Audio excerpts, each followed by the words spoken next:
Hello అండి, అందరికీ నమస్తే. నేను దిలీప్ కుమార్. మనకి కన్స్ట్రక్షన్ విషయంలో ఇంకొక చాలా ఇంపార్టెంట్ పాయింట్ ఒకటి ఉంది. అదేంటంటే స్కాఫోల్డింగ్. మనం బిల్డింగ్ కన్స్ట్రక్షన్ స్టార్ట్ చేసిన తర్వాత ఫ్రేమ్డ్ స్ట్రక్చర్ మొత్తం ఆర్సీసీ ఫ్రేమ్డ్ స్ట్రక్చర్ అనేది టోటల్గా కంప్లీట్ చేసిన తర్వాత మనం బ్రిక్ వర్క్ అనేది స్టార్ట్ చేస్తాం.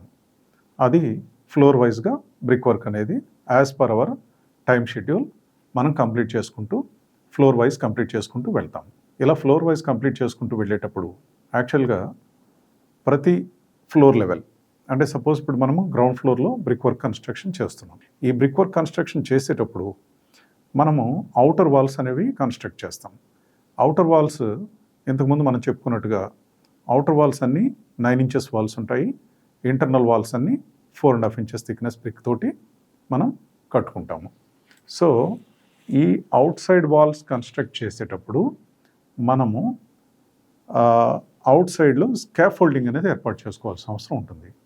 ఈ స్కాఫోల్డింగ్ అనేది మనము 2 విధాలుగా చేసుకుంటాము. ఒకటి iron scaffolding, 2 wooden scaffolding. Wooden బల్లీస్ని వినియోగించుకుని స్కాఫోల్డింగ్ అనేది చేసుకుంటాము. అంటే నెంబర్ ఆఫ్ ఫ్లోర్స్ కనుక తక్కువ ఉండేటట్లయితే బల్లీస్ కూడా వినియోగించుకుని చేస్తూ ఉంటారు.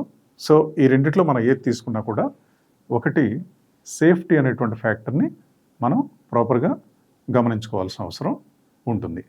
ఎందుకంటే అవుట్ సైడ్ వర్క్ జరిగేటప్పుడు number of workers they will stand on the scaffolding and they will do the work.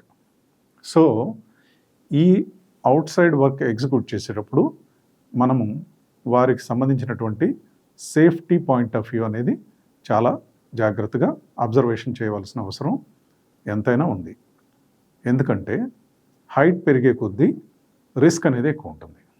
So ఇలాంటప్పుడు ఏదైతే స్కాఫోల్డింగ్ మనం ప్రొవైడ్ చేస్తామో ఆ స్కాఫోల్డింగ్కి మనం వినియోగించేటువంటి బల్లీస్ అదే ఐరన్ స్కాఫోల్డింగ్ అయితే it is definitely in certain distance framing తోటి ఉంటుంది కనుక so it will be good enough for taking the load of the material and men who is standing up and executing the work. అలాగే wooden scaffolding విషయంలో కూడా adequate strength ఉండేటట్టుగా మనం జాగ్రత్తగా చూసుకుని అది రెడీ చేయించుకుని వర్కర్స్ని పని చేయడానికి దానిపైన అలౌ చేయాలి.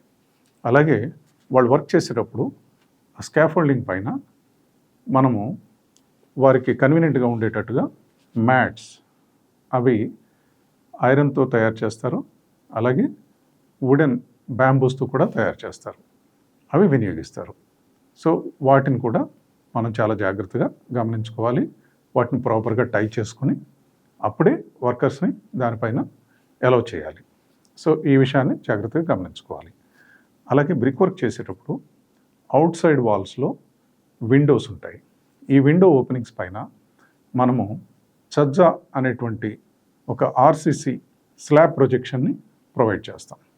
ఈ చజ్జా యొక్క ప్రాముఖ్యత ఏంటంటే అవుట్ సైడ్ నుంచి ఎనీ డైరెక్షన్లో due to wind pressure rain beat అనేది హెవీగా ఉండేటప్పుడు ఆ యొక్క వాటర్ అనేది మన విండో ఓపెనింగ్స్ నుంచి లోపలికి రాకుండా అరికెట్టడానికి ఉపయోగపడుతుంది.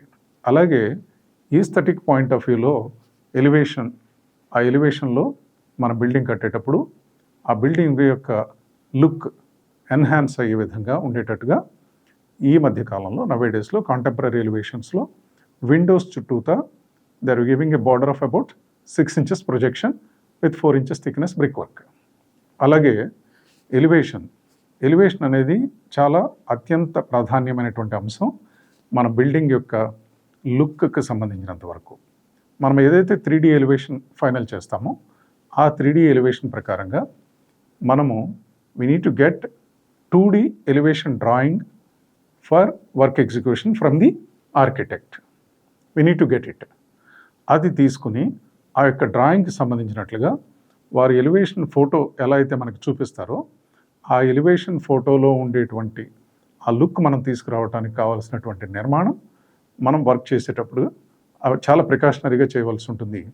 ఎందుకంటే యాక్చువల్గా మనము అవుటర్ వాల్ అనేది 9 ఇంచెస్ బ్రిక్తో కడతాము. బట్ ఎలివేషన్లో వచ్చేసరికి సర్టన్ డిఫరెంట్ లెవెల్స్ ఉంటాయి. సో ఇట్లాంటివన్నీ మెయింటైన్ చేయడానికి మనం ముందుగానే స్లాబ్లో ఆర్సీసీ రీఎన్ఫోర్స్మెంట్ని వదిలిపెట్టాల్సి ఉంటుంది. అంటే కొన్ని బార్స్ని స్పెషల్ ప్లేసెస్లో ఎక్కడైతే ఎలివేషన్కి ఉపయోగపడతాయో అలాంటి ప్లేసెస్లో మనం స్లాబ్ కాంక్రీట్ క్యాస్ట్ చేసుకునేటప్పుడే ఆ యొక్క రీఎన్ఫోర్స్మెంట్ని వదిలిపెట్టవలసిన అవసరం ఉంటుంది. ఆ బార్స్ తోటి మనము కాంక్రీట్ స్లాబ్స్ వేసుకుని స్పెషల్గా ఏదైనా ఎలివేషన్లో ప్రొజెక్షన్స్, అది బ్రిక్ పిల్లర్స్ తోటి ప్రొజెక్షన్స్ కనుక మనం మెయింటైన్ చేయవలసిన అవసరం వచ్చినప్పుడు ఈ యొక్క రాడ్లతో మనం ఏదైతే రీఎన్ఫోర్స్మెంట్ వదిలిపెట్టి ఉంటామో దాంతో కాంక్రీట్ వేసుకుని ఆ కాంక్రీట్ పైన ఈ బ్రిక్ వర్క్ అనేది నిర్మించుకోవటం. అలాగే at every 3 to 4 feet height we need to have some anchor. ఏదైతే బేస్ వాల్, ఇప్పుడు 9 inches వాల్ ఉంటుందో మనకి, ఆ బేస్ వాల్కి ఇప్పుడు ఏదైతే మనం ఎలివేషన్ కోసం కట్టే పిల్లర్స్ ఉంటాయో ఆ పిల్లర్స్కి కనెక్ట్ చేస్తూ రీఎన్ఫోర్స్మెంట్ని హోల్ డ్రిల్ చేసుకుని దాని లోపల ఎన్ష్యూర్ చేసుకుని మనం ఫిక్స్ చేసుకుని పెట్టుకోవాలి. అలా ఫిక్స్ చేసి పెట్టుకోవటం వల్ల లేటర్ డేట్ క్రాక్స్ అనేవి డెవలప్ కాకోకుండా ఎన్ష్యూర్ చేసుకునే అవకాశం అనేది కలుగుతుంది. సో ఈ విషయాన్ని మనం జాగ్రత్తగా గమనించుకోవాలి. ఆ యొక్క ఎలివేషన్ మనం ఎప్పుడైతే ప్లాన్ తీసుకుంటామో ప్లాన్తో పాటే ఎలివేషన్ అనే విషయాన్ని కూడా మనము ముందుగానే డిస్కస్ చేసి ఫైనల్ చేసుకున్న తర్వాతనే మనం వర్క్కి ప్రొసీడ్ అవుతాం కనుక ఇది ముందు నుంచి మనకు అవగాహన ఉంటుంది. దానికి తగిన విధంగా మనం ప్లాన్ చేసుకోవాల్సిన అవసరం ఉంటుంది. ఈ స్కాఫోల్డింగ్ అనేది మనకి యాక్చువల్గా 2 layers స్కాఫోల్డింగ్ కట్టుకోవటం వల్ల ఏదైతే బ్రిక్ వాల్ మనం కడుతున్నామో ఆ బ్రిక్ వాల్ నుంచి హోల్స్ అనేవి లేకుండా డైరెక్ట్గా 2 layers అంటే బిల్డింగ్కి అరౌండ్ ఒక 1.5 feet స్పేస్తో ఒక లేయర్, అలాగే అక్కడ నుంచి ఒక్కొక్క 4 to 5 feet విడ్త్లో ఇంకొక లేయర్ కనుక మనము ప్రొవైడ్ చేసుకునేటట్లయితే డబల్ స్కాఫోల్డింగ్ అంటాం మనం. సింగిల్ లేయర్ స్కాఫోల్డింగ్ పెట్టుకోవటం వల్ల వాల్ నుంచి సపోర్ట్ తీసుకుని కడతారు, అలాగే బిల్డింగ్లో ఉండేటువంటి కాలమ్స్ నుంచి అక్కడక్కడ సపోర్ట్ తీసుకుని వాటిని టై చేసి పెడతారు. సో ఈ డబల్ లేయర్ స్కాఫోల్డింగ్ తీసుకోవటం వల్ల మనకి అన్ని పనులు కూడా కంప్లీట్ అయ్యేంత వరకు ఆ స్కాఫోల్డింగ్ని మనము రిమూవ్ చేయవలసిన అవసరం ఉండదు.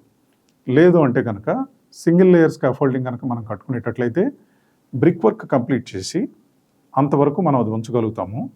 బట్ ప్లాస్టరింగ్ చేసేటప్పుడు పైనుంచి ఆ స్కాఫోల్డింగ్ రిమూవ్ చేసుకుంటూ ఆ హోల్స్ అన్ని ఏదైతే మనము లోపల ఇంటర్నల్గా బ్రిక్ వర్క్లో నుంచి సపోర్ట్ తీసుకుని లోపల నుంచి సపోర్ట్, అడిషనల్ సపోర్ట్స్ ప్రొవైడ్ చేస్తున్నామో అవన్నీ రిమూవ్ చేసేసుకుంటూ స్కాఫోల్డింగ్ కూడా అవుట్ సైడ్ ప్లాస్టరింగ్తో పాటే రిమూవ్ చేసుకుంటూ కిందికి రావాల్సిన అవసరం ఉంటుంది. సో ఇంకొక విషయం మనం గమనించవలసింది ఏంటంటే ఈ విండో ఓపెనింగ్స్ చుట్టూతో మనం ఏదైతే ఫ్రేమింగ్ అనేది తయారు చేస్తామో ఆ ఫ్రేమింగ్ అనేది ముందుగానే డ్రాయింగ్లో మనకు మెన్షన్ చేస్తారు కనుక అది 4 inches థిక్నెస్సా లేకపోతే 3 inches థిక్నెస్సా, అలాగే ప్రొజెక్షన్ ఎంత అంటే విండో లెవెల్ నుంచి అది ఒక 3 inches ప్రొజెక్ట్ చేస్తున్నామా లేకపోతే 5 to 6 inches ప్రొవైడ్ చేస్తున్నామా అనేది ముందుగానే చెక్ చేసుకుంటాం కనుక దానికి తగినట్టుగా విండో సిల్ లెవెల్లో కూడా మనం ఒక ప్రీకాస్ట్ స్లాబ్ కనుక ప్రొవైడ్ చేసుకుని ఆ స్లాబ్ను ముందుగానే ప్లేస్ చేసుకుని దానిపై నుంచి బ్రిక్ వర్క్ కట్టుకోవడం, అలాగే చజ్జా వేసుకునేటప్పుడు reinforced cement concrete at lintel level చజ్జా వేసుకునేటప్పుడు కూడా అది బాటమ్ సిల్ లెవెల్కి అలాగే పైన చజ్జా లెవెల్ లింటల్ లెవెల్లో ఉండేటువంటి చజ్జా కూడా ఈక్వల్గా ఉండేటట్టుగా ప్లాన్ చేసుకుని ఆ రెండింటి మధ్యలో బ్రిక్ వర్క్ తోటి ఆ వర్టికల్ పిల్లర్ కనుక రెండు వైపులా కన్స్ట్రక్షన్ చేసుకుని దాని కనుక ప్లాస్టరింగ్ చేసుకునేటట్లయితే ఆ యొక్క స్ట్రక్చరల్గా ఎటువంటి క్రాక్స్ రాకుండా అది ప్రాపర్గా మనకి లాంగ్ లైఫ్ ఉండేటట్టుగా మనం నిర్మించుకునే దానికి అవకాశం ఉంటుంది.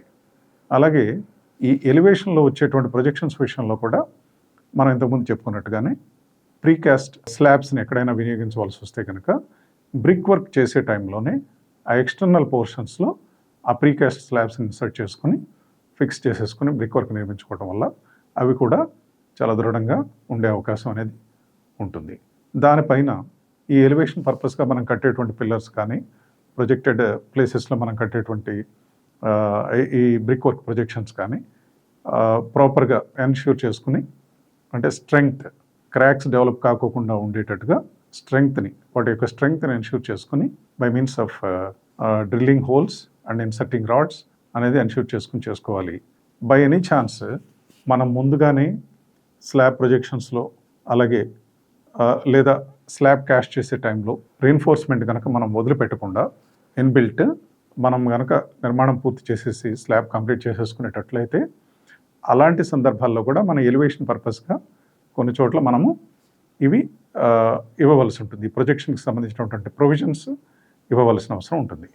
అలాంటి సందర్భాల్లో మనం ఏం చేయాలంటే కంపల్సరీగా ఆ యొక్క ఆర్సీసీ మెంబర్స్లో ఎక్కడెక్కడైతే మనకు ప్రొజెక్షన్స్ వస్తున్నాయో చూసుకుని అలాంటి ప్లేసెస్లో హోల్ డ్రిల్ చేసుకుని వాటికి సంబంధించినటువంటి రీఎన్ఫోర్స్మెంట్ అది 8 mm డయా టార్ స్టీల్ కావచ్చు, లేదా 10 mm డయా టార్ స్టీల్ కావచ్చు, ఇంకా అవసరం పడితే 12 mm డయా టార్ స్టీల్ కూడా మనం ప్రొవైడ్ చేసే అవకాశం ఉంటుంది. కనుక వాటికి సంబంధించినటువంటి ప్రొజెక్షన్స్కి కావలసినటువంటి ప్రొవిజన్ మనం తీసుకోవటానికి హోల్స్ డ్రిల్ చేసుకోవాలి ఆర్సీసీ మెంబర్స్లో.